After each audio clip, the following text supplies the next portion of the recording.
If you think my voice carries the hate of my ancestors, you are wrong.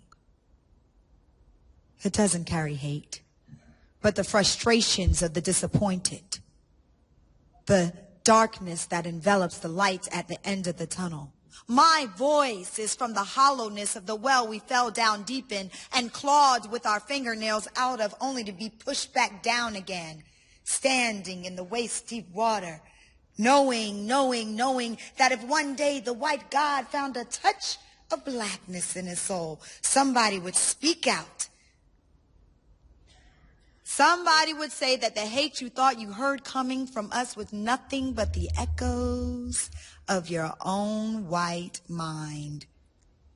If you think my voice carries the hate of my ancestors, you're wrong.